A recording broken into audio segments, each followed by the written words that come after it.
ஐந்து கரத்தனை ஆனை முகத்தினை இந்தி இளம்பிலை போல் ஈற்றனை நந்தி மகந்தனை ஞான கொழுந்தினை குஞ்சியில் வைத்தடி போற்றுகின்ற நடி. வணக்கம். இன்றைய பதிவு ஏழாம் பாவகமும் கூட்டு தொழிலும் பற்றி ஒரு ஆய்வு.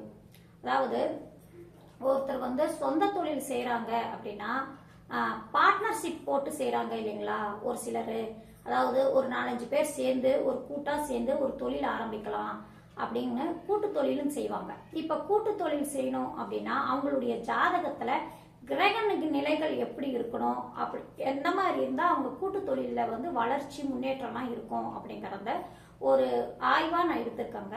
அது மூல நூல்களும் நிறைய விஷயங்கள் இதை பத்தி கொடுத்துருக்காங்க. என்னுடைய அனுபவத்திலையும் நான் நிறைய பார்த்திருக்கேன். அதெல்லாம் சேர்த்து இன்னைக்கு ஒரு பதிவா நான் போறேன். சரிங்களா. இப்ப பார்ட்னர்ஷிப் அப்படின்னு எடுத்துக்கிட்டா சொந்த தொழில ஒரு பார்ட்னர்ஷிப் போட்டு ஒரு 2 பேரோ 3 பேரோ சேர்ந்து ஒரு தொழில் செய்யறாங்க இல்லைங்களா. இது கூட்டு தொழிலா செய்யறதுங்க. இந்த தொழில் இந்த மாதிரி கூட்டு தொழில் செய்யணும் அப்படின்னா அவங்களுடைய ஜாதகத்துல லக்னத்துக்கு 7ஆம் இடத்து அதிபதியை பார்க்கணுங்க. இப்ப லக்னத்துக்கு 7ஆம் இடத்து அதிபதி அப்படின்னு எடுத்துக்கிட்டாங்கன்னா அது திருமண வாழ்க்கையை பத்தி சொல்ற இடம். திருமணத்தை பத்தி பார்க்கணும்னா அந்த 7ஆம் பாவத்தை எடுத்து பார்க்கணும். அப்படிங்கிற மாதிரியே இப்ப பார்ட்னர் தொழில பார்ட்னர் அப்படின்னு எடுத்துக்கிட்டாலும் அந்த 7ஆம் பாவகத்துல இருந்துதான் நம்ம எடுத்துக்கணும். சரிங்களா. எந்த லக்னமாக இருந்தா லக்னத்துக்கு 7ஆம் இடத்து அதிபதியை திருமணத்துக்கு பாக்குற மாதிரியே நம்ம கூட்டு தொழில் அப்படின்னு பார்க்கணும். அப்படின்னா அந்த 7ஆம் இடத்தையும் அதனுடைய அதிபதியும் நாம எப்படி இருக்காங்கன்னு ஒரு ஆய்வு பண்ணிட்டு தான் அந்த கூட்டு தொழில் பத்தி நாம யோசிக்க முடியுங்க. சரிங்களா. இப்ப ஒரு லக்னத்துக்கு 7ஆம் அதிபதி எப்படி இருக்காங்கன்னு பாருங்க. சரிங்களா. அந்த 7ஆம் அதிபதி எந்த விதத்திலையும் பாதிக்கப்படாம அந்த ஜாதகர் இருக்கணும். அதாவது பார்ட்னர்ஷிப் போட்டு செய்யணும், தொழில் செய்யணும், அப்படி எந்த தொழிலாக இருந்தாலும் சரிங்க. ஒரு பார்ட்னர் போட்டு செய்யணும் அப்படின்னு நினைக்கிறாங்க இல்லைங்களா. அவங்களுக்கு ஜாதகத்துல லக்னத்துக்கு 7ஆம் அதிபதி எந்த நிலையில இருக்காங்க, ஆட்சியாகவோ உச்சமாகவோ இருக்காங்களான்னு பாருங்க. எந்த விதத்திலையும் பாதிக்கப்படாம இருக்கணும். சரிங்களா. அடுத்தது லக்னத்துக்கு 10ஆம் அதிபதி அவங்க சொந்த தொழில் செய்யணும் அப்படிங்கிறாங்கல்ல. அதனால 10ஆம் இடம் கர்மஸ்தானம், ஜீவனஸ்தானம், இந்த மாதிரிலாம் நம்ம இருப்போம். தொழில் ஸ்தானம் அப்படின்னு அந்த 10ஆம் இடத்து அதிபதி எந்த நிலையில இருக்காங்கன்னு பாருங்க. அதாவது 10ஆம் இடத்து அதிபதி லக்னத்துக்கு 7ஆம் இடத்து அதிபதி இவங்க 2 பேரும் எந்த நிலையில இருக்காங்கன்னு பாருங்க ஒரு ஜாதகருக்கு. சரிங்களா. அவங்க 2 பேருமே ஒருத்தருக்கு ஒருத்தர் பரிவர்த்தனை ஆகி இருந்தாலும் ஒன்னு சேர்ந்து இருந்தாலும் அந்த ஜாதகருக்கு பார்ட்னர் போட்டு சொந்த தொழில் செய்யலாம் அப்படின்னு எடுத்துக்கலாம். என்ன காரணம் அப்படின்னா 7ஆம் இடம் லக்னத்துக்கு 7ஆம் இடம் பார்ட்னர். சரிங்களா. லக்னத்துக்கு 10ஆம் இடம் தொழில் ஸ்தானம் அப்படிங்கறதுனால 10ஆம் இடத்துக்கு 10ஆம் இடமான லக்னத்துக்கு 7ஆம் இடம் வரும். அதாவது 10ஆம் இடம் ஜீவனஸ்தானம், கர்மஸ்தானம். அந்த ஸ்தானத்துக்கு 10ஆம் இடம் அப்படின்னு எடுத்துக்கிட்டாங்கன்னா லக்னத்துக்கு 7ஆம் இடம் வரும் இல்லைங்களா. அப்படிங்கறதுனால இந்த 2 இடமே அதன் அதிபதி எப்படி இருக்காங்க, ஒருத்தருக்கு ஒருத்தர் நட்பு கிரகமாக இருக்காங்களா, ஒருத்தர் வீட்டுக்கு ஒருத்தர் பரிவர்த்தனை ஆகி இருக்காங்களா, ஒண்ணு சேர்ந்து இருக்காங்களா, இதெல்லாம் பாருங்க.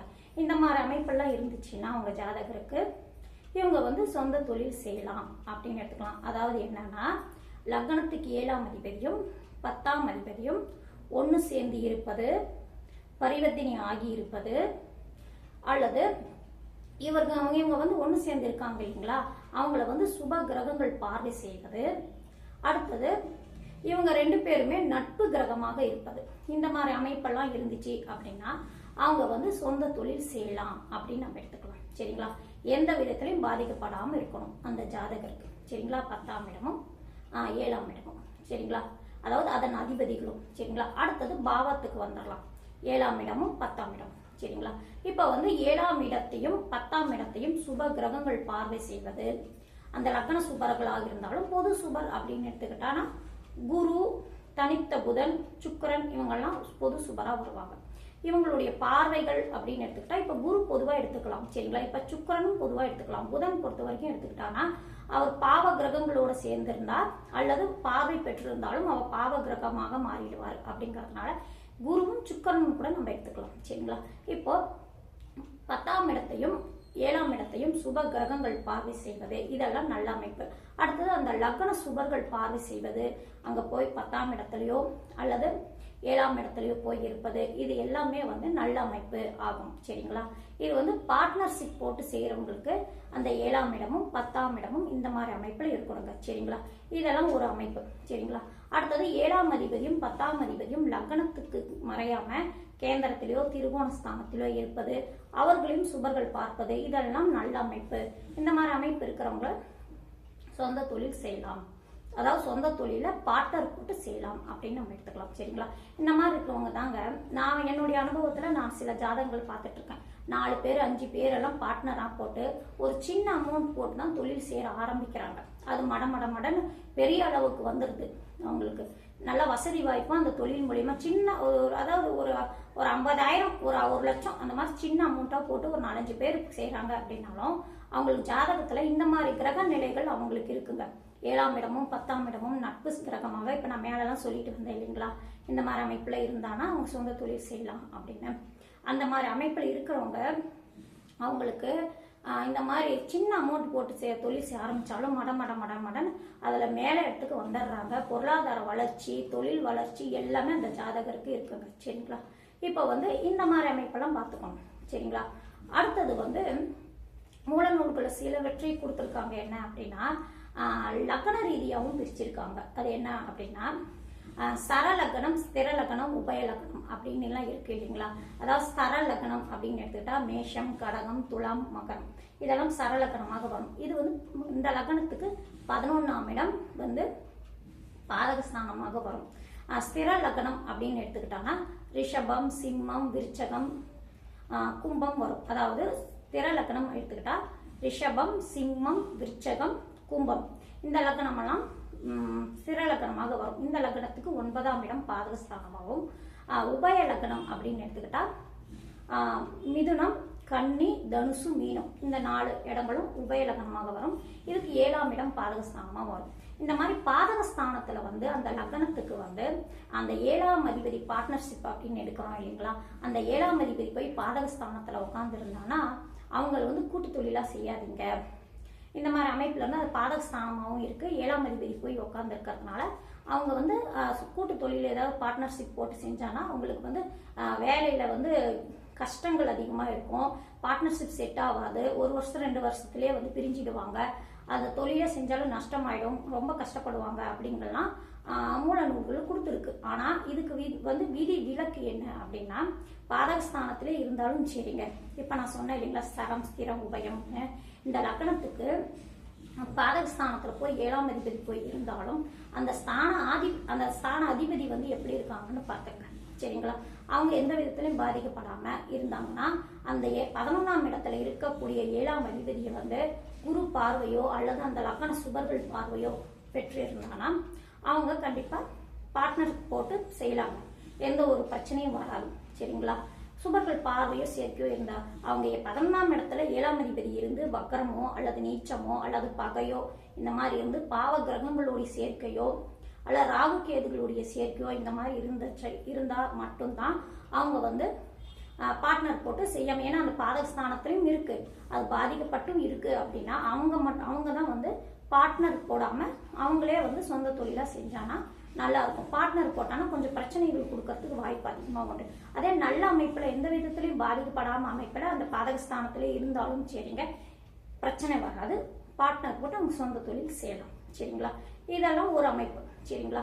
இப்படிதாங்க சொந்த தொழில் செய்யணும், பார்ட்னர் போட்டு செய்யணும் அப்படின்னா நாம இப்படி ஸ்டெப்பா அந்த 7ஆம் அதிபதியும் 10ஆம் அதிபதியும் எந்த நிலையில இருக்காங்க இப்படியே பார்த்துட்டு அவங்க நல்ல அமைப்புல எந்த விதத்திலையும் பாதிக்கப்படாம இருந்து 2 பேரும் பரிவர்த்தனை சேர்ந்து இருந்தாலும் அந்த லக்ன சுபர்கள் பார்வை, குரு பார்வை இந்த மாதிரி அமைப்பெல்லாம் இருந்துச்சுன்னா அவங்க தைரியமா பார்ட்னர் போட்டு சொந்த தொழில் ஆரம்பிக்கலாம். அந்த தொழில வளர்ச்சி, முன்னேற்றம், பொருளாதார வளர்ச்சி அதுலயே மேன்மையா வர்றதுக்கு எல்லா வாய்ப்பும் அவங்களுக்கு உண்டு. கண்டிப்பா அவங்க செய்யலாம், பார்ட்னர் போட்டு செய்யலாம் அப்படின்னு நம்ம எடுத்துக்கலாம். சரிங்களா? அடுத்தது சிம்ம லக்னம் அப்படின்னு எடுத்துக்கிட்டாலும் கடக லக்னம் அப்படின்னு எடுத்துக்கிட்டாலும் 7ஆம் இடம் பாருங்க பகை கிரகமா வரும், சனி பகவானா வருவார். உதாரணத்துக்கு சிம்ம லக்னத்தை சொல்றேன். இப்ப சிம்ம லக்னத்துக்கு எடுத்துக்கிட்டானா 7ஆம் இடம் கும்பமா வரும். அதன் அதிபதி யாருங்க? சனி பகவான் ஆவார். இப்ப லக்னாதிபதி சிம்ம லக்னத்துக்கு சூரிய பகவான் ஆவார். இவங்க 2 பேருமே பாருங்க பகை கிரகமா வருவாங்க. இவங்க ஒன்று சேர்ந்து ஒரு இடத்துல இருந்தாலும் தொழில பாதிப்பு கொடுக்கும். அவங்க பார்ட்னர்ஷிப் போட்டாலும் அந்த பார்ட்னர் 2 பேர்த்துக்குள்ள ஒத்துமை இருக்காது, ஏதாவது பிரச்சனை இருந்துகிட்டே இருக்கும், சண்டை சச்சரவுலே இருப்பாங்க, இல்லைன்னா பணம் போட்டு ஏதாவது மோசடி இந்த மாதிரி ஏதாவது பிரச்சனை கொடுத்துருவாங்க, இது மாதிரி எல்லாம் சொல்வது உண்டு. ஆனா இந்த மாதிரி 2 கிரகமே பகை கிரகமாக இருந்தாலும் சரிங்க, இந்த சிம்ம லக்னத்துக்கு சூரியனும் 7ஆம் அதிபதியான சனி பகவானும் பார்ட்னர் இந்த மாதிரி இருந்துச்சுன்னா கூட ஒன்று சேர்ந்து ஒரு இடத்துல இருக்காங்க, பிரச்சனை கொடுக்குமா அப்படின்னா கொடுக்காத அமைப்பும் உண்டுங்க. அந்த இடத்துல குரு பார்வையோ அந்த லக்ன சுபர்கள் பார்வை சேர்க்கை இந்த மாதிரி இருந்துச்சுன்னா அவங்களும் நிச்சயமா சொந்த தொழில் செய்யலாம், கடக சிம்ம லக்னத்துக்கு. சரிங்களா? அதே போல அவங்களுக்கு பாருங்க 10ஆம் இடத்து அதிபதி எப்படி இருக்காங்கன்னு பாத்துக்கோங்க. சரிங்களா? அவங்களும் எந்த விதத்திலும் பாதிக்கப்படாம நல்ல அமைப்புல இருந்துச்சுன்னா கண்டிப்பா அவங்க சொந்த தொழில் செய்யலாம். சரிங்களா? அடுத்தது வந்து இந்த மாதிரி பார்ட்னர்ஷிப் போட்டு பண்றாங்க அப்படின்னா குரு எப்படி இருக்காங்கன்னு பாருங்க அந்த ஜாதகத்துக்கு. சரிங்களா? குரு சூரியன்லாம் எப்படி இருக்காங்கன்னு பாத்துங்க. ஏன்னா 10ஆம் இடத்துக்கு காரகரா வந்து குரு பகவானும் சூரிய பகவானும் வருவாங்க அப்படிங்கறதுனால இவங்களும் நல்ல அமைப்புல இருக்கணும். சரிங்களா? இதெல்லாம் நாமெல்லாம் செக் பண்ணிட்டு தான் அவங்களுக்கு பார்ட்னர்ஷிப் போட்டா செஞ்சானா நல்லா வருமா அப்படின்னு நம்ம எடுத்துக்கலாம். இதெல்லாம் நல்ல அமைப்புல வர்ற அமைப்பு தாங்க. இப்ப நான் மேல வரிசையா சொல்லிட்டு வந்தேன்ல, இதெல்லாம் பார்ட்னர்ஷிப் போட்டா நல்ல தொழில வளர்ச்சி இருக்கும். சரிங்களா? இப்ப வந்து பார்ட்னர்ஷிப் போடக்கூடாது, பார்ட்னர் போடாம அவங்களே தான் செய்யணும் அப்படின்னா அது எந்த மாதிரி அப்படின்னா, அந்த 7ஆம் அதிபதி லக்னத்துக்கு 6, 8, 12ஆம் இடத்துல மறைந்து அல்லது பாவ கிரகங்களுடைய சேர்க்கையோ நீச்சமோ வக்கரமோ அல்லது பகை வீட்டுல போய் இருப்பது இந்த மாதிரி அமைப்பெல்லாம் இருந்தானா அவங்க வந்து பார்ட்னர்ஷிப் போடாம அவங்களே அவங்க சொந்த தொழில் அவங்களே முதலீடு போட்டு செய்யலாம். சரிங்களா? இது இல்ல ஓரளவு பாதிக்கப்பட்டு இருந்தாலும் சுபர்கள் பார்வையில் இருக்கு, அதாவது நட்பு கிரகங்களுடைய பார்வைகள் இருக்கு, இந்த மாதிரி இருக்கு அப்படின்னா இவங்க வந்து வெளி ஆளுங்களை பார்ட்னர் போடாம அவங்க சொந்தத்துக்குள்ளேயே அல்லது ஒரு சிலர் பாருங்க மனைவியே அல்லது கணவரோ இந்த மாதிரி பார்ட்னரா போட்டு கூட வேலை செய்வாங்க. சரிங்களா? அவங்களே கணவன் மனைவியை பார்ட்னரா போட்டு பிரிச்சு செய்வாங்க. இந்த மாதிரி கூட செஞ்சுக்கலாமே தவிர வெளி ஆளுங்களை அதிகமா அவங்க சேர்த்துக்காம இவங்க பார்ட்னர் மாதிரி போட்டு செஞ்சாலும் ஓரளவு நல்ல அமைப்புல வரும். சரிங்களா? இப்ப வந்து ஒருத்தர் பார்ட்னர் அப்படி போட்டு செய்யணும் அப்படின்னா லக்னத்துக்கு 7ஆம் அதிபதி எந்த விதத்திலையும் பாதிக்கப்படக்கூடாது. லக்னத்துக்கு 10ஆம் இடம் தொழில் ஸ்தானம் அப்படிங்கறதுனால அதுவும் நல்ல அமைப்புல இருக்கணும், எந்த விதத்திலையும் பாதிக்கப்படாம. அடுத்தது இந்த 2 அதிபதிகளும் ஒன்று சேர்ந்து இருந்தாலும் அல்லது சமசப்தம பார்வை அல்லது லக்னத்துக்கு கேந்திரத்துல திருகோணத்தில் இருப்பது குருவின் பார்வை அந்த லக்ன சுபர்கள் பார்வை இந்த மாதிரிலாம் இருந்துச்சுன்னு இருந்தா அவங்க வந்து பார்ட்னர் போட்டு தொழில் தாராளமா ஆரம்பிக்கலாம். சரிங்களா? அது எந்த காலகட்டம் அப்படின்னு எடுத்துக்கிட்டாங்கன்னா அவங்களுக்கு 7ஆம் அதிபதி திசையோ அல்லது 10ஆம் அதிபதி திசையோ இந்த மாதிரி திசா புத்திகள் அவங்களுக்கு நடந்துச்சு அப்படின்னா அல்லது அவங்களுடைய சம்பந்தப்பட்ட திசா புத்திகள் நடந்துச்சு அப்படின்னா அந்த காலகட்டங்கள்ல அவங்க தாராளமா சொந்த தொழில் செய்யலாம், நல்லாவே அவங்களுக்கு வளர்ச்சியும் இருக்கும். சரிங்களா? இப்படிதாங்க நம்ம வரிசையா நம்ம செக் பண்ணா ஓரளவு அவங்க சொந்த தொழில பார்ட்னர் போட்டு செய்யலாமா இல்ல பார்ட்னர் போட்டு செஞ்சா பிரச்சனை வருமா அப்படின்னு அந்த 7ஆம் இடத்தையும் 10ஆம் இடத்தையும் லக்னத்தையும் சிரிச்சு எடுத்து செக் பண்ணி பார்த்தானா அவங்களுக்கு நல்லாவே இருக்கும். சரிங்களா? சொந்த தொழில பார்ட்னர் போட்டு செய்யறது. சரிங்களா? நன்றி, வணக்கம்.